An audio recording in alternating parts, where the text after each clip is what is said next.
I'm sure that the vast majority of stroke survivors like myself and our carers are eternally grateful for the care we received from all the health professionals who looked after us during our time in the acute care and subacute care hospital system. But we all know that it is impossible for those health professionals to continue to provide that care once we are discharged from hospital. And I'm sure all professionals frequently wonder how their former patients are getting on, even years after they've been discharged to live in their communities. So, what I want to talk about here is what happens after stroke survivors and their carers return to their homes to start the long process of rebuilding their post-stroke lives, and what needs to be done to ensure that all the work done by health professionals in the hospital system to start us on that long stroke recovery journey is not wasted.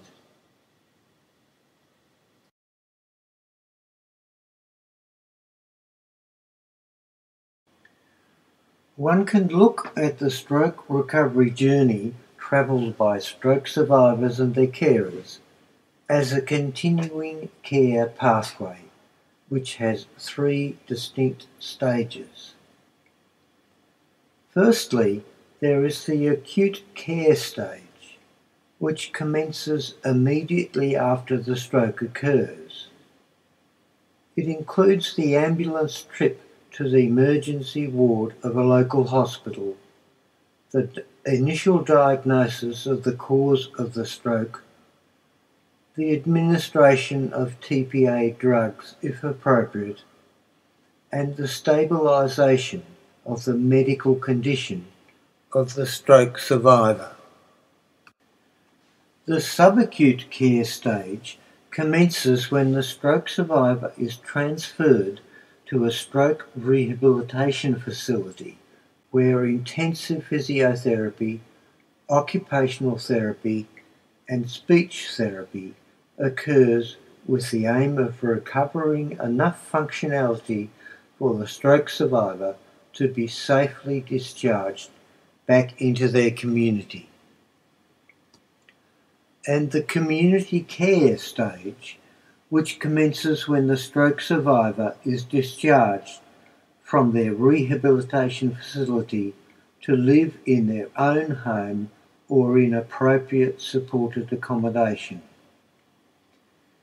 It is then that the responsibility for ongoing care is transferred from the hospital system to the community care system.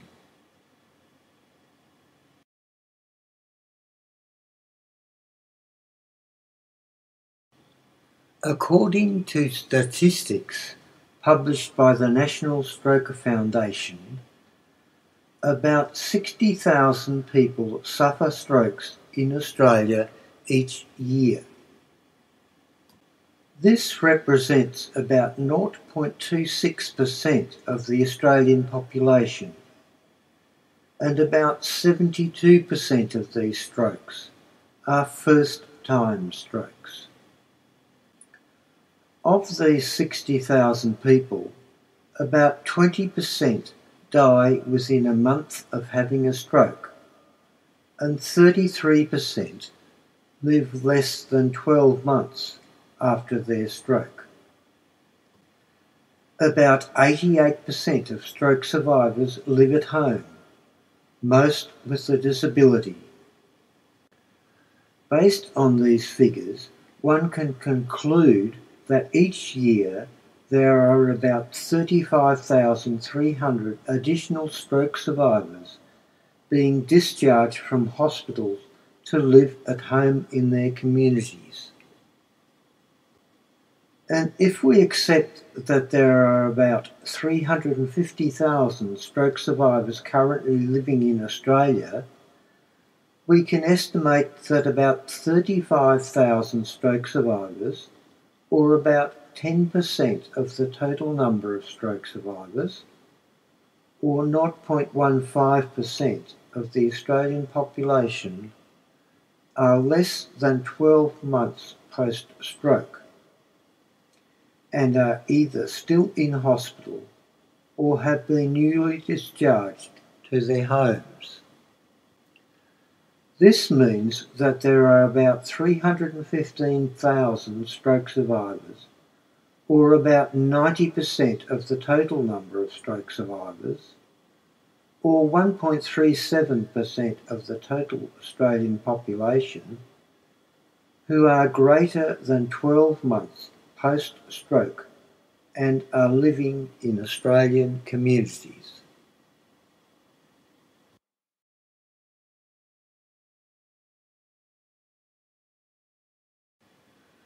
These statistics can be summarised in this figure. It shows a timeline which starts at the time of the stroke and admission into an acute care hospital, followed by transfer to a subacute hospital and eventually discharge to live at home in the community. Over this time, we see how the nature of the support required gradually changes from clinical support to non-clinical support. Now, if we draw an arbitrary line at 12 months post-stroke, we can divide the stroke recovery journey into two phases based on the relative importance of the roles played by clinicians and non-clinicians. This gives us what I like to call the clinical phase and the post-clinical phase of stroke recovery.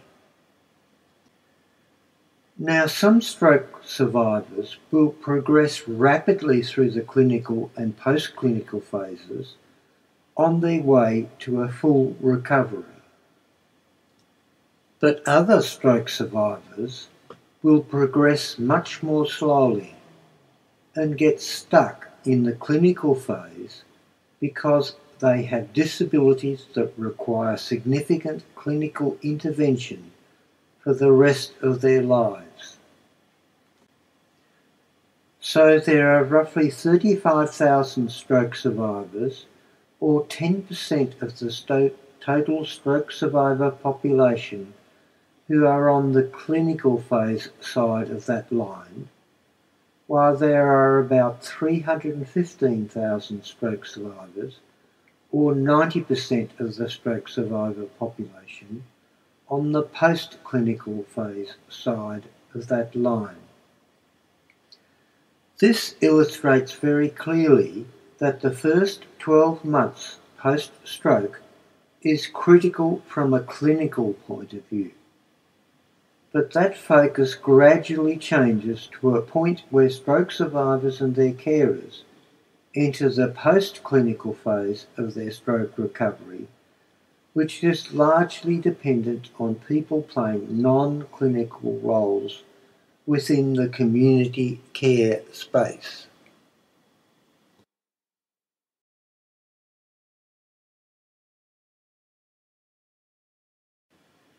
This diagram illustrates the changes in a person's quality of life following a stroke and during the early stages of their long stroke recovery journey.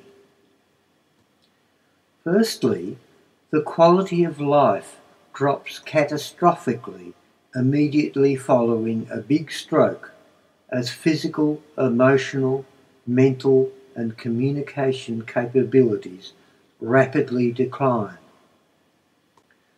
Then, as the acute and subacute professionals get to work, some of that functionality recovers, and the stroke survivor's quality of life slowly returns until the survivor is discharged back into his or her community. But what happens next not only depends on the fighting spirit of the survivor, but on the level of community support the survivor gets in the months and years that follow. Let's consider two possibilities here. In the first case, the survivor receives poor post-clinical support with limited access to community services to help rebuild his or her post-stroke life. What we might expect to happen here is that there is an initial increase in quality of life as the survivor continues to regain functionality.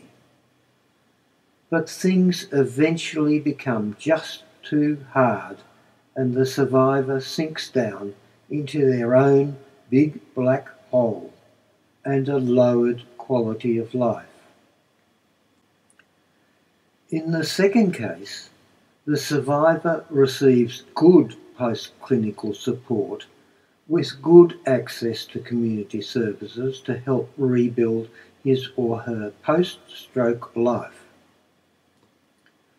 What we might expect to happen here is a continuing increase in quality of life as the survivor discovers new activities that make use of recovered functionality and provide pleasure and meaning for the remainder of their post-stroke lives.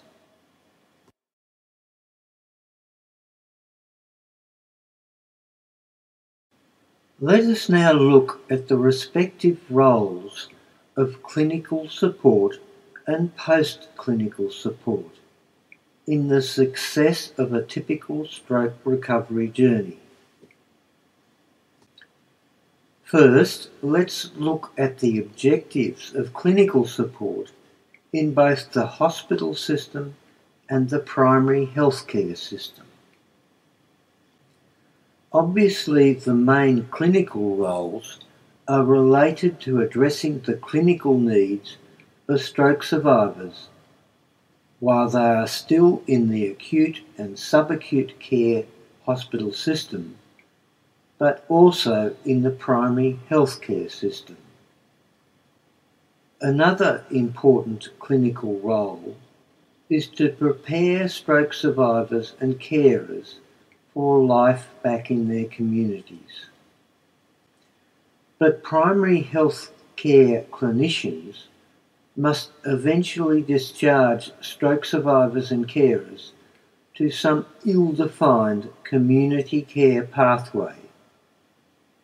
As more stroke survivors get discharged from hospital and require attention, and as the funding for clinical services and care packages terminate. Regrettably, clinicians have no option but to offer an encouraging good luck mate at the end of their last package-funded appointment.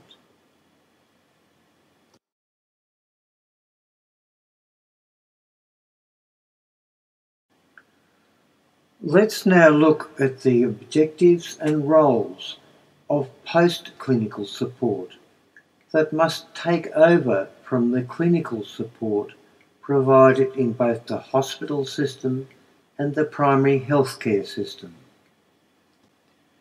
In an ideal world, the objectives of this post-clinical support must be to support all stroke survivors and carers living in Australia, including those who are already living in Australian communities, plus those being discharged from subacute hospitals. To monitor and improve the quality of life of both stroke survivors and their carers. To keep stroke survivors and carers well informed about stroke recovery issues and to keep them out of hospitals wherever possible. Post-clinical support must promote self-management by survivors and carers. It must connect stroke survivors and carers to appropriate community and health services, and also to peer support groups. And it must reduce the demand for clinical services by stroke survivors and carers in both the primary healthcare and hospital systems.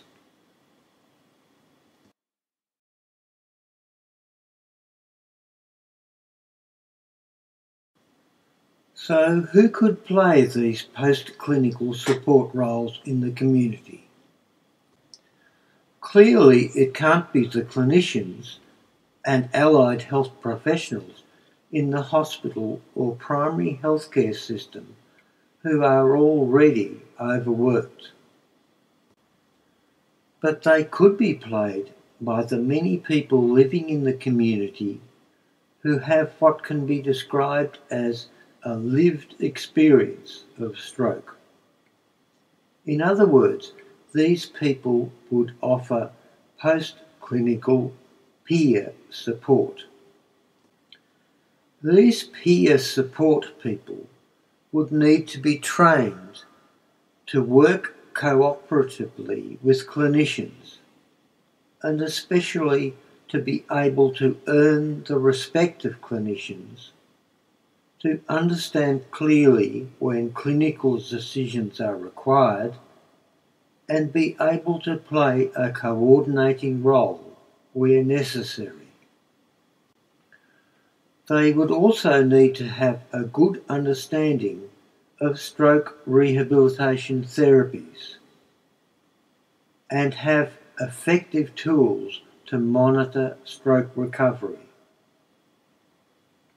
They would need to work with a stroke survivor and their carer to set meaningful recovery priorities, and to have good peer coaching or mentoring skills, and to have access to stroke education resources and access to local service availability information.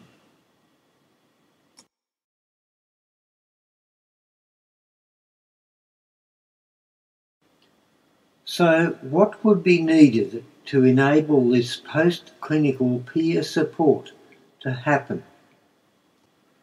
Firstly, the concept of quality of life must be the key driver of post-clinical peer support. Hence, the ability to measure quality of life of both stroke survivor and carer is critical. But unfortunately, current clinical quality of life measures are totally inadequate because they are specifically designed for clinical purposes, not post-clinical or peer support purposes. And it will be necessary to monitor a survivor's quality of life regularly until a satisfactory quality of life is attained. The quality of life measure must identify issues of greatest concern to the survivor and or the carer, as opposed to the issue of greatest interest to a clinician. These issues may include physical, mental, cognitive, and communication disabilities, relationship, social, financial, employment, or retraining issues. The quality of life measure must be able to detect the emotional impacts of any of these stroke-related disabilities, and it must identify differences in concern between a survivor and his or her carer. The quality of life measures must also help peers to identify the evolving information needs of survivors and carers. the medical and community services needed by survivors and carers to address the issues of greatest concern, and the self-management plans that need to be developed for both survivors and carers.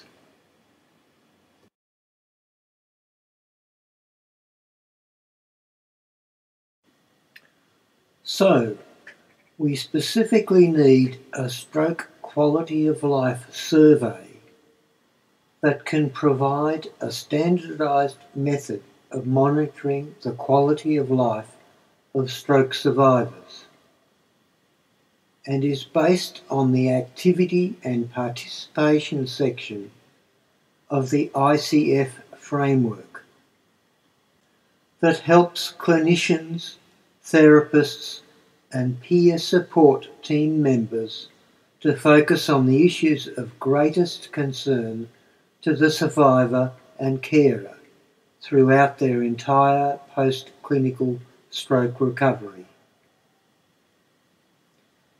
That helps determine the efficacy of clinical and therapeutic interventions, that links specific quality of life responses to specific sources of information, local service availability, and the need for clinical and therapeutic interventions. That groups stroke survivors and carers into specific special interest groups based on their quality of life responses, where they can discuss issues of common interest amongst themselves and relevant professionals. That facilitates the construction of stroke recovery stories that can inspire other survivors and carers, and that encourages stroke survivors and carers to become peer leaders and coaches or mentors.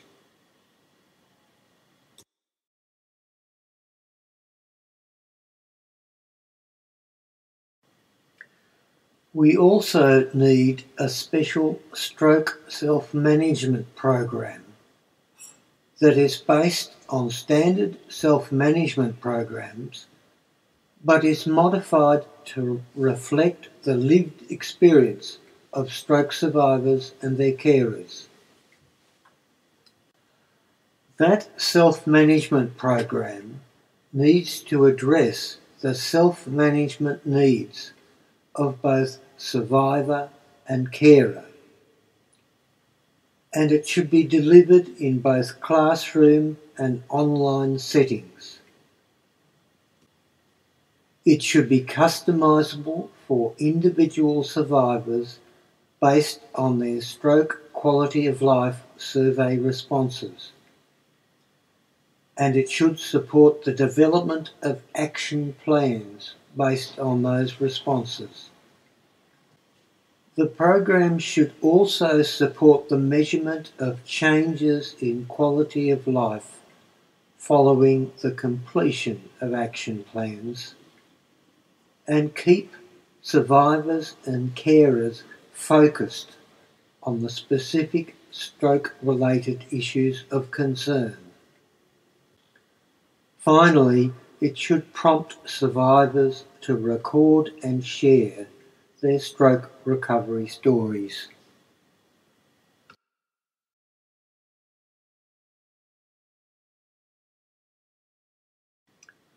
Before I conclude this presentation, I would like to outline very briefly just how powerful the proposed peer support tools could be, and how they enable people with lived experience of stroke to assist their fellow stroke survivors and carers.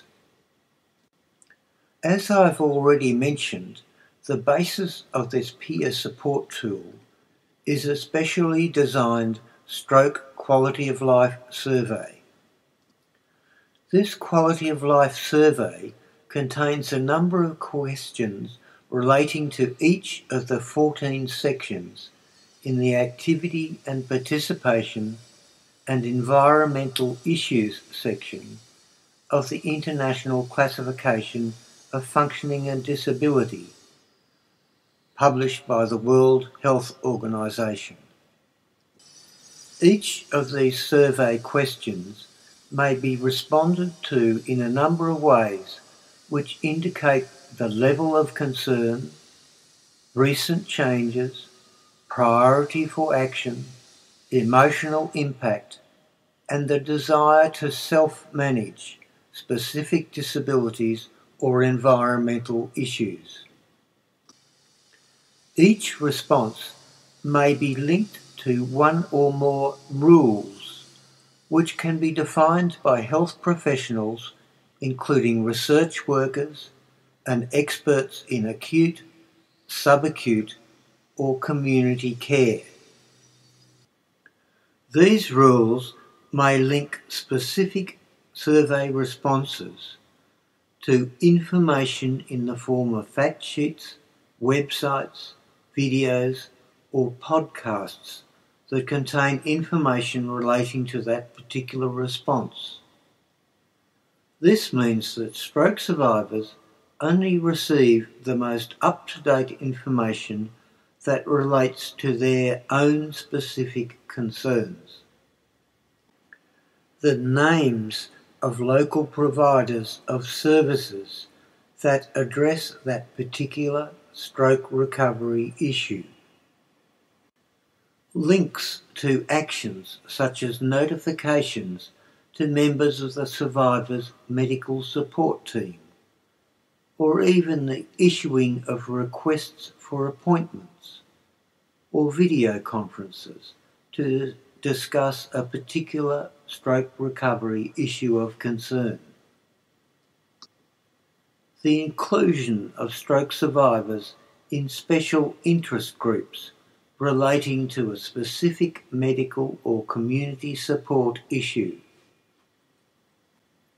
The development and monitoring of action plans that address a specific medical or community support issue that can be completed at the survivor's home. In theory, the outcomes of these action plans can become part of the survivor's medical record and help inform clinicians and others about the effectiveness of particular therapies or activities.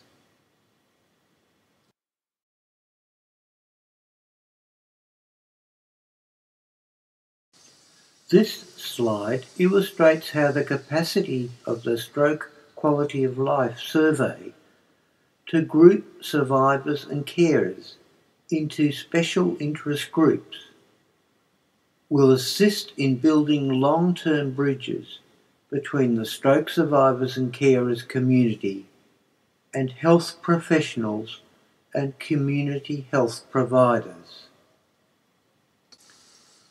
Firstly, we show the stroke survivors and carers who are living in their communities, and the health professionals and research workers attached to various medical research institutions, acute care and subacute care hospitals, and community healthcare providers. If we design the Stroke Quality of Life Survey to identify the many possible stroke-related disabilities that may be of concern to stroke survivors and carers, then we can define special interest groups that focus on each of these stroke-related disabilities.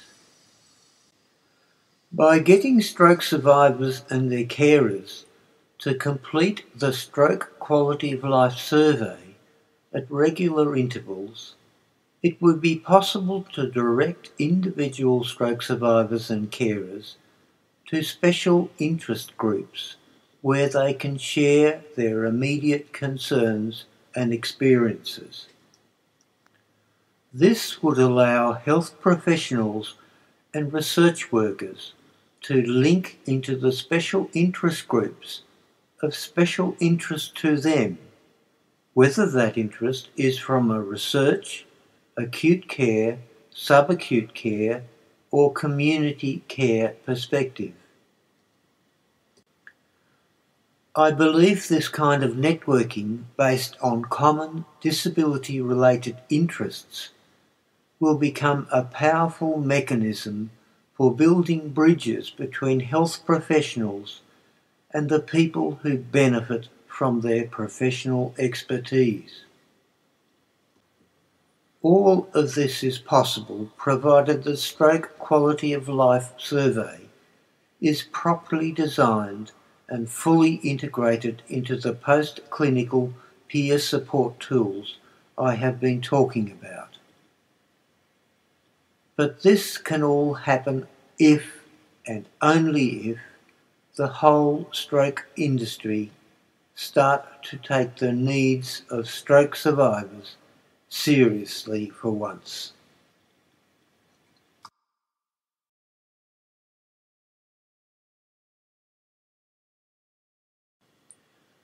I will conclude this presentation by suggesting that in order to provide effective post-clinical support for stroke survivors and carers, people with lived experience with stroke need to be mobilised to become peer coaches so that stroke survivors and carers can be properly supported once they are discharged from clinical care. To do this, peer coaches will need new 21st century stroke peer support tools which are accessible to all stroke survivors and carers regardless of their locality or post-stroke duration. These tools should facilitate the delivery of stroke-related information specific to each individual stroke survivor and carer, and all stroke survivors and carers living in a specific community, region, state, or country. These tools should facilitate the self-management of individual stroke recovery journeys, and they should monitor quality of life over the long term and initiate appropriate information flows when and where they are needed, and automatically trigger either local or centralised actions according to rules defined by clinicians and other health professionals.